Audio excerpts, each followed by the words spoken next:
This is Mrs. O'Neill for Chapter 9, Section 5, the laws governing how compounds form. In this chapter, you're going to be able to define the laws of definite proportions and the law of multiple proportions.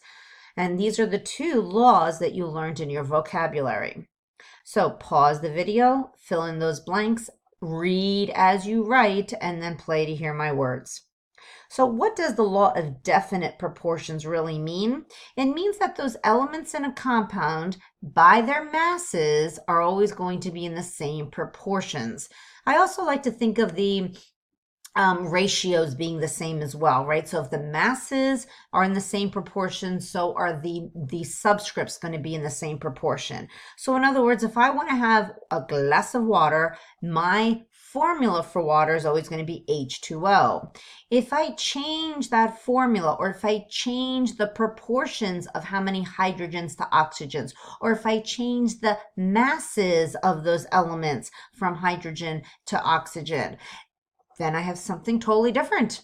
I don't know about you, but I would not want to be drinking hydrogen peroxide. So there's a difference between drinking water and drinking hydrogen peroxide.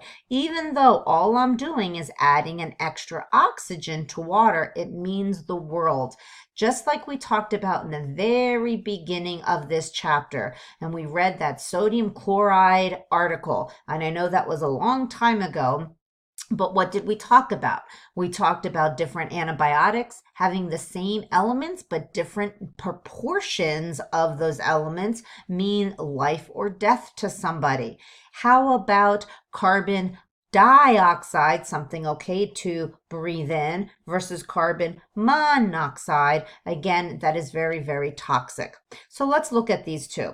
So again, we have water and hydrogen peroxide contain the same two elements, but because they have totally different proportions, they have totally different properties. So if I take, it looks like a pair of jeans or a pair of denim in water, right? Here's my water in here. Nothing is happening here, right? Water doesn't bleach any dyes, doesn't look like it's happening. It just looks like it's getting wet. So we want to think about this. In every sample of water, my mass ratio of hydrogen to oxygen is going to be always 2 to 16. Where did I get that information? Well, hydrogen's mass is 1 times 2, and oxygen's mass is 16 times 1. So it's a 2 to 16 or 1 to 8 ratio. And again, we're looking at those masses. But now let's look at hydrogen peroxide. So we have still hydrogen and oxygen, but now my ratios are different. Instead of the 2 to 1 ratio, now it's a 2 to 2.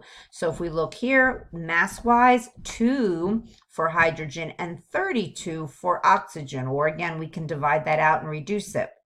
Again, based on the mass of 2 hydrogen atoms and 2 oxygen atoms. Well, just that one little oxygen, if we look over here for our hydrogen peroxide, now what is happening to my piece of jean material? It is bleaching it and making it white. So that's what happens to our formulas when we have a proportion different. And in chemistry, we're always going to be dealing with these proportions of our compounds by their masses more than even by their ratios, or I should say subscripts of how many there are.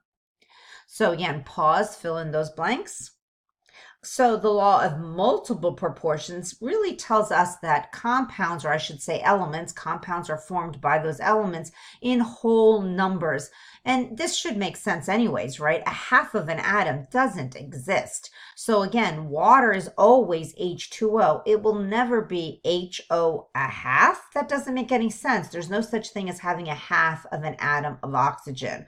Or carbon dioxide would never be C a half O, right? You've never seen this, even in this chapter, we've never dealt with fractions of those elements. They were always whole numbers. You always had 1, 2, 5, 6 of those atoms, of those elements in that compound. So that should make sense, because I don't know about you, but this looks really goofy to have those fractions of those subscripts.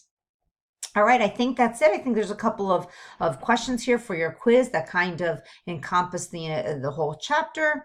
So pause the video, see if you can come up with an answer. Hopefully you came up with that. That's what we just talked about. Number 2, can you pause and come up with an answer? And hopefully you paused and thought about it, and that's really the only one that makes sense.